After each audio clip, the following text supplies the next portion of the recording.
Bonjour et bienvenue à toutes et à tous pour ce deuxième message de ce dernier jour de notre séminaire. Encore une fois, merci à toutes et à tous de votre présence, merci pour votre assiduité, merci pour votre engouement, merci d'être là depuis le début, depuis le premier jour jusqu'à ce jour. Vraiment, merci beaucoup. Aujourd'hui, nous sommes arrivés à notre dernier message et ce message va nous faire beaucoup de bien comme tous les messages que nous avons déjà reçus. Mais je tiens déjà à préciser que malheureusement, je n'ai pas pu aborder tout ce que le Seigneur m'a transmis afin de vous transmettre. Je n'ai pas pu tout aborder, je n'ai pas pu tout avoir. Et je ne sais pas si on va avoir un deuxième séminaire qui va être la partie 2 de ce séminaire. Je ne sais pas si on pourra le faire. Mais je tenais juste à vous préciser avant toute chose que je n'ai malheureusement pas pu tout aborder. Mais cela n'empêche, le Seigneur va nous faire du bien aujourd'hui. Amen. Aujourd'hui, nous allons voir ce message qui a pour thème l'œuvre, la seule œuvre que Dieu agrée. Amen. La seule œuvre que Dieu agrée, la seule œuvre agréée par Dieu. La seule œuvre agréée par Dieu. Durant tout ce séminaire, je vous ai beaucoup expliqué que les œuvres étaient exclues dans la dispensation de la grâce. Je vous ai expliqué que le salut c'était par la grâce au moyen de la foi, sans les œuvres de la loi du début jusqu'à la fin et tout. Mais je ne vous ai pas donné la raison principale pour laquelle les œuvres étaient exclues. Je ne vous ai pas donné la raison fondamentale pour laquelle les œuvres étaient exclues. Et c'est justement ce que nous allons voir au cours de ces messages. Nous allons voir pourquoi est-ce que les bonnes œuvres sont exclues sur la dispensation de la grâce.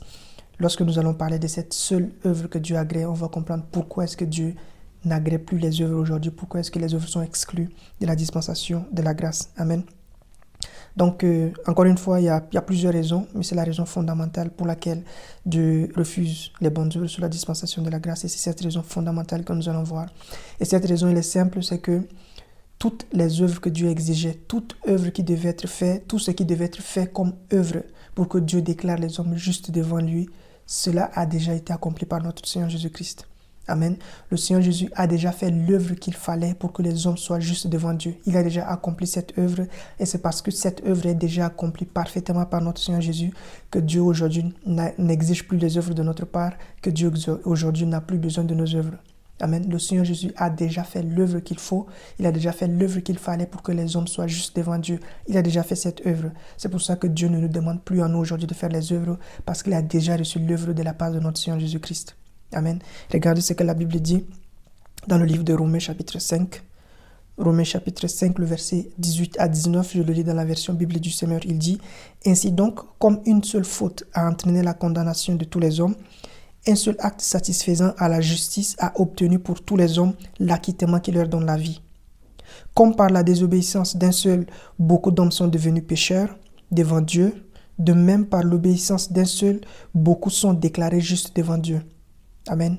Je reprends. Ainsi donc, comme une seule faute a entraîné la condamnation de tous les hommes, un seul acte satisfaisant à la justice a déjà obtenu pour tous les hommes l'acquittement qui leur donne la vie. Amen. Un acte a déjà obtenu pour nous l'acquittement qui nous donne la vie. Un seul acte a déjà été accompli pour que nous soyons justes devant Dieu. Ensuite, il dit, comme par la désobéissance d'un seul homme, c'est-à-dire d'Adam, beaucoup d'hommes sont devenus pécheurs devant Dieu. De même par l'obéissance d'un seul homme, c'est-à-dire l'obéissance de Christ, beaucoup sont déclarés justes devant Dieu. Donc le Seigneur Jésus a déjà fait l'œuvre qu'il faut pour que nous soyons déclarés justes devant Dieu. Le Seigneur a déjà accompli tout ce qui devait être accompli pour que Dieu nous considère comme étant justes. C'est pour ça que Dieu ne nous demande plus à nous aujourd'hui de faire les œuvres. Amen. Tout ce qui devait être fait comme œuvre, tout ce qui devait être accompli comme œuvre, le Seigneur Jésus l'a déjà fait. Le Seigneur Jésus a déjà accompli l'acte qu'il fallait. Il a déjà obéi. Il a déjà fait la bonne œuvre pour nous. Quelle était la bonne œuvre qui devait être faite? L'œuvre qui devait être faite, c'est qu'il devait mourir et ressusciter pour nous. Et ça, il l'a déjà fait parfaitement. Amen. On va lire quelques versets, vous allez voir. Je vais vous donner des versets qui montraient que le commandement que le Père avait donné au Seigneur Jésus, c'était qu'il devait mourir pour nous et ensuite ressusciter après. Amen. Jean chapitre 10, le verset 17 à 18. Jean 10, 17 à 18, la Bible dit « Le Père m'aime parce que je donne ma vie afin de la reprendre. Personne ne me l'ôte, mais je la donne de moi-même. J'ai le pouvoir de la donner et j'ai le pouvoir de la reprendre. Tel est l'ordre que j'ai reçu de mon Père. » Amen. Je reprends. Le Père m'aime parce que je donne ma vie afin de la reprendre. Personne ne me l'ôte, mais je la donne de moi-même. J'ai le pouvoir de la donner et j'ai le pouvoir de la reprendre. Tel est l'ordre que j'ai reçu de mon Père. Donc le Père a donné au Fils l'ordre, le commandement de donner sa vie et de la reprendre après. Après, il lui a donné le commandement de mourir et de ressusciter pour nous. C'était ça le commandement qu'il a reçu du Père. C'était ça l'ordre, c'était ça la volonté du Père pour nous, par laquelle nous devions être sauvés, par laquelle nous devions être justifiés. C'était ça la volonté du Père et le Seigneur Jésus l'a fait. Il est mort, il est ressuscité. Il a déjà accompli cette œuvre pour nous. C'est pour ça que vous et moi aujourd'hui, nous sommes déjà justifiés devant Dieu. L'œuvre qui devait nous justifier est déjà accomplie. L'œuvre qui devait nous justifier est déjà faite et Dieu ne n'exige plus les bonnes œuvres de notre part. Amen. Si vous avez déjà compris cette partie, vous avez compris le message, la suite n'est plus importante pour vous. Mais si ce n'est pas encore clair, on va aller un peu plus en détail, on va donner plus de versets, plus d'explications pour que ce soit de plus en plus clair. Amen. Regardez ce que la Bible dit dans le livre de Philippiens. Philippiens chapitre 2, le verset 5 à 8. La Bible dit « Ayez en vous les sentiments qui étaient en Jésus-Christ, lequel, existant en forme de Dieu, n'a point regardé comme une proie à arracher d'être égal avec Dieu, mais s'est dépouillé lui-même en prenant une forme de serviteur, en devenant semblable aux hommes et ayant paru comme un simple homme. Il s'est humilié lui-même, se rendant obéissant jusqu'à la mort, même jusqu'à la mort de la croix. » Amen. Il s'est rendu obéissant jusqu'à la mort. Il a obéi jusqu'à la mort parce que le commandement que le Père lui avait donné, c'est qu'il devait mourir et ressusciter. Et il a obéi à ce commandement. C'est pour ça que dans le verset qu'on a lu, dans Romains chapitre 5, le verset 19, la Bible dit, dans la version Bible du Semeur, il a dit « Car par la désobéissance d'un seul, beaucoup d'hommes sont devenus pécheurs devant Dieu. De même, par l'obéissance d'un seul, beaucoup sont déclarés justes devant Dieu. » C'est parce que le Christ a obéi jusqu'à la mort et à la résurrection que nous sommes déclarés justes. C'est par son obéissance à lui, c'est par son œuvre à lui que nous sommes déclarés juste aujourd'hui. C'est pour ça que Dieu n'exige plus les bonnes œuvres de notre part à nous aujourd'hui. Amen. Donc le Père a donné le commandement au Fils. Le Père lui a dit qu'il devait mourir pour nous, qu'il devait ressusciter pour nous. Et le Seigneur Jésus a accepté cela. Amen. Il a accepté cela, il a obéi, il a fait, il est mort, il est ressuscité pour nous. Il a fait cette œuvre que le Père a exigée pour notre justice. Il a fait cette œuvre que le Père a exigée pour notre sanctification. Il a fait cette œuvre que le Père a exigée pour notre salut. Il a déjà accompli. C'est pour ça que Dieu ne nous demande plus d'œuvre aujourd'hui, parce que le Seigneur a parfaitement accompli son œuvre. Amen. Donc, l'œuvre, la seule œuvre que Dieu agrée, la seule œuvre que Dieu agrée, c'est l'œuvre de la grâce. La seule œuvre que Dieu accepte, c'est l'œuvre de la grâce. Et cette œuvre de la grâce, c'est la mort et la résurrection de notre Seigneur Jésus-Christ. Amen. La grâce, c'est la mort et la résurrection de notre Seigneur Jésus-Christ. Et c'est une œuvre qui a déjà été accomplie pour nous. C'est une œuvre que Dieu a déjà accomplie au travers de notre Seigneur Jésus-Christ. Amen. Venez avec moi dans le livre de Actes des Apôtres. Actes chapitre 13, le verset 32 à 34, puis le verset 38 à 41. Actes 13, 32 à 34, puis 38 à 41. Verset 32, il dit « Et nous vous annonçons cette bonne nouvelle que la promesse faite à nos pères, Dieu l'a accomplie pour nous, leurs enfants, en ressuscitant Jésus, selon ce qui est écrit dans le psaume 2e, « Tu es mon fils, je t'ai engendré aujourd'hui. » Qu'il l'ait ressuscité des morts, de telle sorte qu'il ne retourne pas à la corruption, c'est ce qu'il a déclaré en disant « Je vous donnerai les grâces saintes promises à David, ces grâces qui sont assurées. » Verset 38, « Sachez donc, hommes frères, que c'est par lui que le pardon des péchés vous est annoncé, et que quiconque croit est justifié par lui de toutes les choses dont vous ne pouviez être justifiés par la loi de Moïse. Ainsi, prenez garde qu'il ne vous arrive ce qui est dit dans les prophètes. Vous voyez, contempteurs, soyez étonnés et disparaissez, car je vais faire en vos jours une œuvre que vous ne croiriez pas si on vous la racontait. » Amen. Je vais reprendre en expliquant pour que ce soit plus clair. Il dit au verset 32, il dit « Et nous vous annonçons cette bonne nouvelle, que la promesse faite à nos pères, Dieu l'a accomplie pour nous, leurs enfants, en ressuscitant Jésus-Christ, selon ce qui est écrit dans le psaume 2e, « Tu es mon fils, je t'ai engendré aujourd'hui. » Qu'il ait ressuscité des morts, de telle sorte qu'il ne retourne pas à la corruption, c'est ce qu'il a déclaré en disant « Je vous donnerai les grâces saintes promises à David, ces grâces qui sont assurées. » En français simple, ce que l'apôtre Paul expliquait ici, c'est tout simplement que Dieu avait promis à David qu'il allait accorder la grâce. Dieu avait promis au travers du roi David qu'il allait apporter un jour la dispensation de la grâce, comme il avait dit dans Ésaïe 61, le jour de la grâce, l'année de grâce qui devait venir. Donc cette dispensation de la grâce, Dieu l'avait prophétisée dans l'Ancien Testament. Et maintenant l'apôtre Paul nous dit que cette promesse qui a été faite dans l'Ancien Testament, Dieu l'a accomplie pour nous aujourd'hui au travers de la mort et de la résurrection de notre Seigneur Jésus-Christ. Il dit que c'est la résurrection de notre Seigneur Jésus-Christ qui est l'accomplissement de cette promesse de la grâce que Dieu avait faite. Donc la grâce, c'est l'accomplissement de la promesse que Dieu avait faite qui consistait en la mort et la résurrection de notre Seigneur Jésus. Donc la grâce, c'est la mort et la résurrection du Messie, la mort et la résurrection de notre Seigneur Jésus-Christ. Ensuite, au verset 38 à 39, il explique tout simplement que cette mort et cette résurrection de notre Seigneur Jésus-Christ, c'est ça qui est l'œuvre que Dieu avait prophétisée, cette œuvre que Dieu avait dit qu'il allait faire dans l'Ancien Testament. Il dit cette œuvre, Dieu l'a accomplie déjà pour nous et tout ce que nous devons faire, c'est juste de croire en cette œuvre. Amen. Il dit tout ce que Dieu attend de nous. Verset 40, il dit, ainsi prenez garde qu'il ne vous arrive ce qui est dit dans les prophètes, ce que les prophètes avaient prophétisé. Vous voyez, contempteurs, soyez étonnés et disparaissez. Car je vais faire en vos jours une œuvre que vous ne croirez pas si on vous la racontait. Donc, Dieu avait prophétisé qu'à la suite des temps, il allait faire une œuvre et que cette œuvre allait être tellement magnifique que certaines personnes n'allaient pas y croire lorsqu'ils allaient en entendre parler. Et cette œuvre, c'est l'œuvre de la grâce. Cette œuvre, c'est la mort et la résurrection de notre Seigneur Jésus-Christ. Donc, Dieu a déjà accompli cette œuvre au travers de la mort et de la résurrection de notre Seigneur Jésus. Il l'a déjà fait. C'est pour ça que nous, aujourd'hui, nous n'avons aucune œuvre à faire. Amen. L'œuvre qui devait être faite pour que nous puissions être justifiés, c'est la mort et la résurrection de notre Seigneur Jésus-Christ. Et ça, le Seigneur Jésus l'a déjà fait. Et c'est la seule œuvre que Dieu approuve. Toute autre œuvre, Dieu rejette cela. Toute autre œuvre, Dieu refuse cela. Amen. Je vais lire un passage. Hébreux chapitre 10, le verset 5 à 10. Hébreux chapitre 10, le verset 5 à 10, la Bible dit « C'est pourquoi Christ, entrant dans le monde, dit « Tu n'as voulu ni sacrifice ni offrande, mais tu m'as formé un corps. Tu n'as agréé ni holocauste ni sacrifice pour le péché. Alors j'ai dit « Voici je viens. » Dans le rouleau du livre, il est question de moi, pour faire, ô Dieu, ta volonté.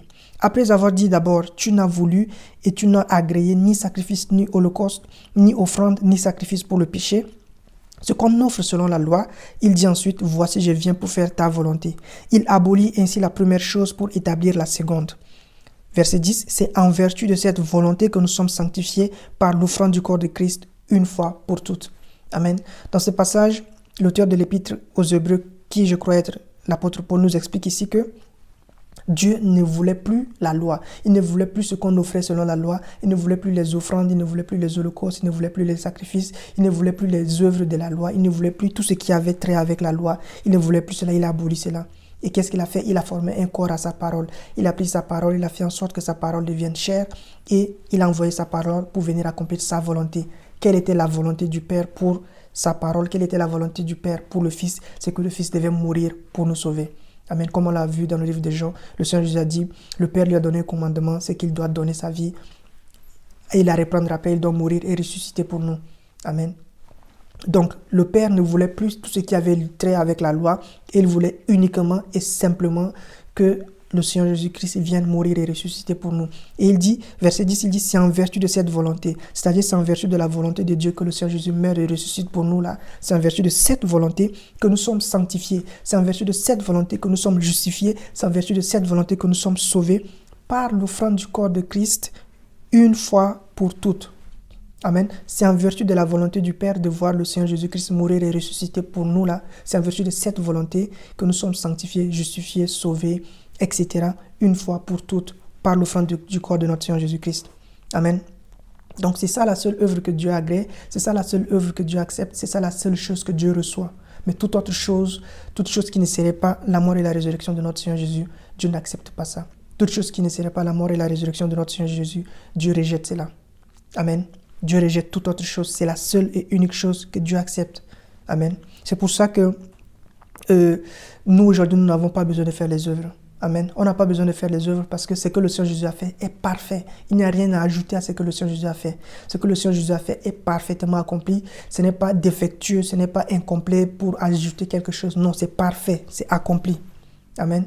Regardez toujours Hébreux chapitre 10, le verset 11 à 14 cette fois-ci. Il dit, Hébreux 10, 11 à 14, il dit « Et tandis que tout sacrificateur fait chaque jour le service et offre souvent les mêmes sacrifices qui ne peuvent jamais ôter les péchés, lui, après avoir offert un seul sacrifice pour les péchés, s'est assis pour toujours à la droite de Dieu, attendant désormais que ses ennemis soient devenus son marchepied. Car par une seule offrande, il a amené à la perfection pour toujours ceux qui sont sanctifiés. » Amen. Dans l'Ancien Testament, les sacrificateurs, ils travaillaient, ils faisaient beaucoup d'œuvres. Il dit ici, tandis que le sacrificateur fait chaque jour le service et offre souvent les mêmes sacrifices.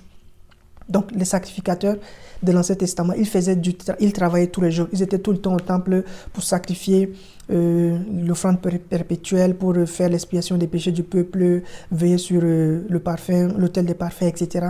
Mais il dit, le Seigneur Jésus, contrairement aux autres sacrificateurs qui travaillent tout le temps, il dit, le Seigneur Jésus, lui, il a fait une seule œuvre et ensuite il s'est reposé. Il a fait une seule œuvre et ensuite il s'est assis à la droite de Dieu.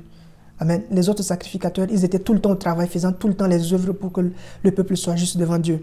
Mais le Seigneur Jésus, lui, il a fait une seule œuvre. Et sur la base de cette seule œuvre qu'il a faite, nous sommes juste devant Dieu. Et il s'est assis, il n'a plus rien fait de nouveau. Pourquoi? Parce que ce qu'il a fait une seule fois était parfait.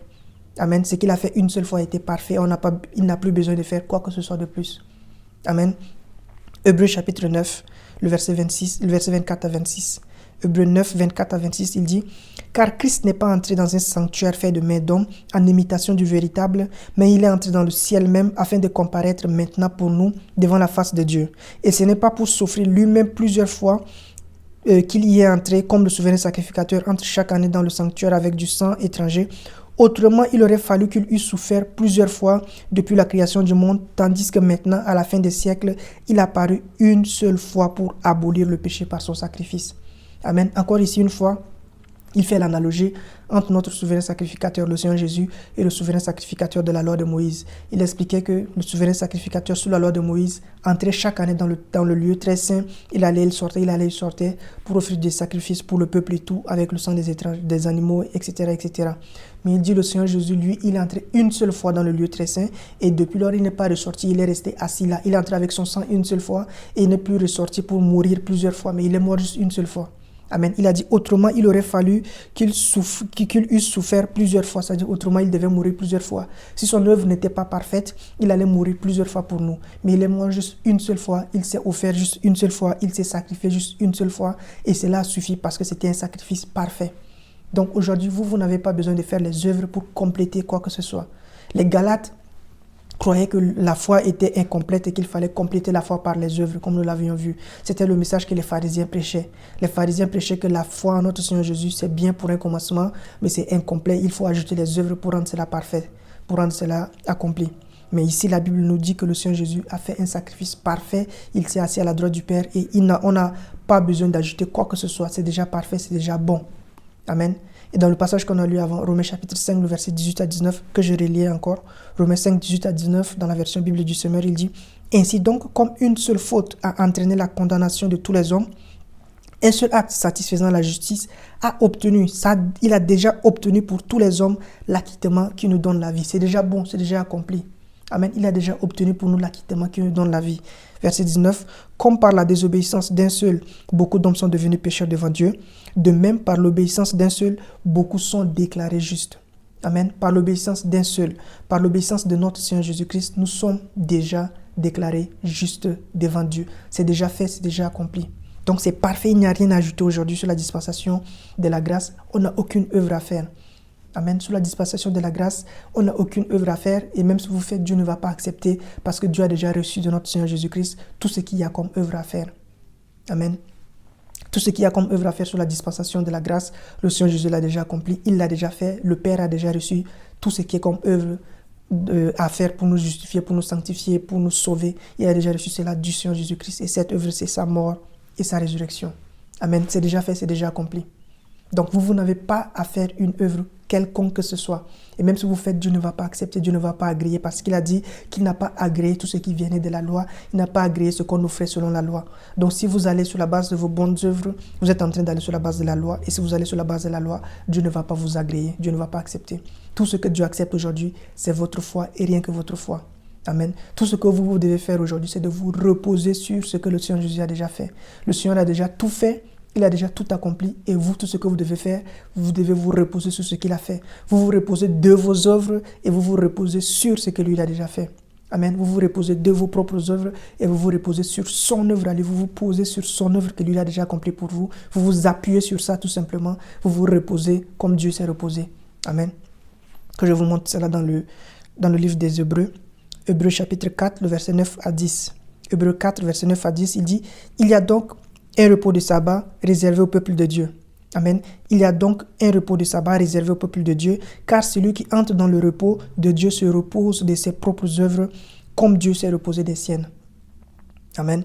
Verset 10. Car celui qui entre dans le repos de Dieu se repose de ses propres œuvres, comme Dieu s'est reposé des siennes. Lorsqu'on parle du jour de sabbat, eschatologiquement parlant, le jour du sabbat, c'est le 7e jour de la semaine qui correspond au millénium. lorsque nous allons vivre pendant 1000 ans avec le Seigneur sur la terre, lorsque nous allons revenir après l'enlèvement. Ça, c'est ce qui est connu communément comme étant le jour du sabbat. Mais ici, lorsqu'il parle du repos du sabbat dans ce contexte-là, il ne parlait pas du millénium, il parlait de la dispensation de la grâce. Parce que la dispensation de la grâce, c'est une autre forme, c'est la version spirituelle, la première version, la première compréhension spirituelle du jour du sabbat que Dieu a donné. Le millénium, c'est la deuxième, et la première, c'est la dispensation de la grâce.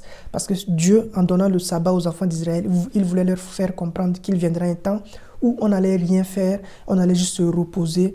Le 7e jour, on allait juste se reposer durant cette dispensation. On ne va rien faire, on va juste croire, mais on ne va pas pratiquer d'œuvre, on ne va pas travailler, on ne va pas faire des efforts pour être juste à ses yeux. On allait juste se reposer. Amen. C'est ça ce que l'apôtre Paul voulait dire dans ce passage de Hébreux chapitre 4 là. Et pour vous montrer cela, je vais vous lire le verset 3. Hébreux chapitre 4, le verset 3. Regardez ce qu'il dit ici. Il dit, pour nous qui avons cru, nous entrons dans le repos. Amen. Pour nous qui avons cru, nous entrons dans le repos. Donc lorsque vous croyez au Seigneur Jésus, vous entrez dans le repos de Dieu. Lorsque vous croyez au Seigneur Jésus, vous entrez dans le repos que Dieu a préparé d'avance pour vous. Vous vous reposez de vos œuvres. Amen. Donc c'est après avoir dit ça qu'il est venu au verset 10 pour dire « Car celui qui entre dans le repos de Dieu se repose de ses œuvres. » Donc il dit pour nous, lorsque nous croyons, nous entrons dans le repos de Dieu. Et lorsque nous entrons dans ce repos de Dieu, nous nous reposons de nos œuvres. Amen. Il dit « Car celui qui entre dans le repos de Dieu se repose de ses œuvres. » Vous entrez dans le repos de Dieu en croyant au Seigneur Jésus. Quand vous croyez au Seigneur Jésus, vous entrez dans le repos de Dieu. Et lorsque vous entrez dans le repos de Dieu, vous vous reposez de vos œuvres. Donc aujourd'hui, sous la dispensation de la grâce, vous devez vous reposer de vos œuvres. Vous devez cesser de faire les œuvres, vous devez juste croire. Amen. Pour vous le prouver encore une fois, je vais vous donner un autre verset. Ce qui est bien avec la Bible, c'est que tout est écrit dans la Bible. Il suffit juste de chercher et vous allez trouver. Amen. Romains chapitre 4, le verset 5, qu'on a déjà lu plusieurs fois durant ce séminaire, il dit, Romains chapitre 4, le verset 5, il dit, « Et à celui qui ne fait point d'œuvre, mais qui croit. » Amen. Et à celui qui ne fait point d'œuvre, mais qui croit en celui qui justifie l'impie, sa foi lui est imputée à justice. À celui qui ne fait point d'œuvre, mais qui croit. À celui qui se repose de ses œuvres et qui croit seulement. Amen. C'est ça la dispensation de la grâce. Vous vous reposez de vos œuvres et vous croyez uniquement et simplement en l'œuvre que le Seigneur Jésus a déjà accomplie pour vous. Le repos de Dieu consiste à se reposer sur ce que le Seigneur Jésus-Christ a fait. Lorsque vous croyez au Seigneur Jésus, vous devez vous reposer de vos œuvres. Amen. Croire au Seigneur Jésus-Christ, c'est se reposer de vos propres œuvres. C'est pour ça que l'apôtre Paul dit, dans Philippiens chapitre 3, le verset 9, il dit « Et d'être trouvé en Christ, non avec ma propre justice, celle qui vient de la loi, mais avec la justice qui vient de la foi, la justice de Dieu en Christ par la foi. » Donc lorsque vous croyez au Seigneur Jésus, vous laissez de côté votre propre justice qui vient de vos propres œuvres, vous vous reposez de vos œuvres et vous croyez seulement en notre Seigneur Jésus-Christ. Vous croyez seulement en ce qu'il a fait, vous croyez en son œuvre, parce que son œuvre est parfaite, son œuvre est complète, son œuvre vous a déjà sauvé, son œuvre vous a déjà justifié du début jusqu'à la fin. Amen. Là où vous êtes actuellement, vous êtes juste devant Dieu. Vous êtes saint devant Dieu. Lorsque Dieu vous voit, il vous voit comme étant pur, il vous voit comme étant saint, il vous voit comme étant irréprochable. Pourquoi? Parce que vous avez cru au Seigneur Jésus-Christ. Parce que le Seigneur Jésus a déjà accompli toutes les œuvres qu'il devait faire, toute œuvre qui devait être accomplie, le Seigneur Jésus a accompli cela. Et donc aujourd'hui, quand Dieu vous voit au travers de notre Seigneur Jésus-Christ. Il vous voit au travers de l'œuvre que le Seigneur Jésus a déjà accomplie pour vous. Et lorsqu'il vous voit, il vous voit comme étant saint, juste et parfait. Amen. Vous êtes saint, juste et parfait pour toujours. Parce que le Seigneur Jésus-Christ vous a déjà justifié. Le Seigneur Jésus vous a déjà sanctifié. Il a déjà accompli l'œuvre. Tout ce que vous devez faire, c'est croire en lui. Tout ce que vous devez faire, c'est de vous reposer sur ce qu'il a fait. Vous devez abandonner vos propres œuvres et vous croyez seulement. Amen. Romains 4, 5 que nous venons de lire dit, et à celui qui ne fait point d'œuvre mais qui croit, à celui qui cesse d'essayer de faire les œuvres et qui croit tout simplement, celui qui met de côté la foi, qui met de côté les œuvres et qui s'attache seulement à la foi, c'est celui-là que Dieu reconnaît comme étant juste, c'est celui-là que Dieu reconnaît comme étant saint à ses yeux. Amen. Donc si vous avez déjà cru au Seigneur Jésus, sachez que vous êtes juste, sachez que vous êtes saint, mettez de côté les œuvres, mettez de côté vos bonnes œuvres, croyez juste en notre Seigneur Jésus. Ne regardez pas à ce que les autres chrétiens prêchent comme message, regardez à ce que la Bible prêche. Ne considérez pas ce que les autres pourraient dire, ou les gens vont me juger si je crois en ça. Ils vont considérer que je prêche, que je fais, ils vont considérer que je vis dans le péché si je crois en ce genre de message. Ils vont dire que voilà, je ne vis pas une vie correcte c'est pour ça que je prêche ou que je crois ça. Ça, c'est les pensées que le diable va vous amener, le diable va vous donner ces pensées pour vous amener à ne pas accepter la vérité. Il va vous amener à vouloir vous attacher à la gloire des hommes. Il va vous amener à vouloir vous attacher à ce que les hommes vont penser de vous. Il va vouloir vous amener à vous attacher à la réputation que vous avez acquise, que ce soit à l'église ou que ce soit au milieu des hommes. Il va vous amener à vouloir vous attacher à cette vaine gloire-là. L'apôtre Paul a dit, ces choses qui étaient pour moi comme des gains, je les ai regardées comme une perte, je les ai regardées comme de la boue à cause de l'excellence de la connaissance de Jésus-Christ, mon Seigneur. Il faut renoncer à cette gloire des hommes. Amen. Il faut renoncer à cette gloire des hommes. Il faut abandonner complètement cette illusion de la justice que les hommes vous donnent, comment ils vous considèrent comme étant juste sur la base de vos œuvres. Refusez cela. Attachez-vous seulement à ce que la Bible dit, c'est par la grâce au moyen de la foi. Ce n'est point par les œuvres afin que personne ne se glorifie. Ne vous glorifiez pas, n'acceptez pas la gloire qu'il vous donne. Arrêtez-vous, cantonnez-vous seulement à ce que la Bible dit et à ce que la Bible dit uniquement. Amen. Parce que ce que la Bible dit, c'est ça qui est la vérité. Amen. J'ai encore beaucoup de choses à dire, comme je l'ai dit au début, j'ai encore beaucoup à dire par rapport à ce message sur la redécouverte de la foi. Vraiment, je ne suis pas allé au bout de ce que j'avais à partager. Mais je ne sais pas si on pourra avoir une deuxième partie pour ce séminaire, encore une fois. Mais une chose est sûre, c'est que le dimanche prochain, je vais prêcher un message qui va dans ce sens. Un message qui est l'un des messages que je devais donner. En réalité, ça va être deux messages que je vais essayer de combiner en un message pour faire en sorte que vous puissiez toujours recevoir ce qui devait être transmis au cours de ce message. Ce message a pour thème « Passer de Saul à Paul ». C'est un message très puissant, un message qui va vous faire beaucoup de bien. Je vous invite vraiment solennellement à venir ce dimanche pour recevoir ce message. Parce que, comme je l'ai dit, ça rentre dans le cadre de ce que nous étions censés voir, mais que nous ne pouvons pas voir à cause du temps qui ne nous suffit pas. Mais aussi parce que le dimanche prochain, on célèbre notre 3e anniversaire. L'Église de la Prédication du Christ aura officiellement 3 ans le 10 mai prochain, c'est-à-dire dans une semaine exactement. Donc nous vous invitons solennellement, je vous invite personnellement à venir. Je vais prêcher ce message qui va nous faire vraiment beaucoup de bien. Vous allez apprendre beaucoup de choses. Je vais donner mon expérience personnelle, comment est-ce que moi je suis passé de Saul à Paul, comment est-ce que l'apôtre Paul est passé de Saul à Paul.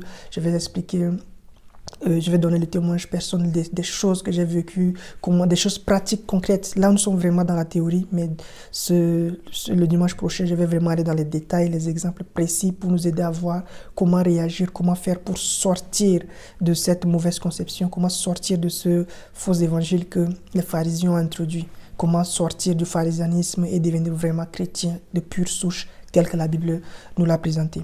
Amen. Donc, je vous invite vraiment solennellement à être présent pour le dimanche prochain. Ça va être dans l'après-midi pour permettre à toutes et à tous de pouvoir être présents. Le matin, vous pourrez aller dans votre assemblée locale et ensuite dans la soirée, comme aujourd'hui, comme ça vous allez revenir. On va vous donner tous les détails, les heures et tout. On va vous préciser tout. Vous allez venir et vous allez recevoir encore beaucoup de choses qui vont vous faire beaucoup de bien. Amen.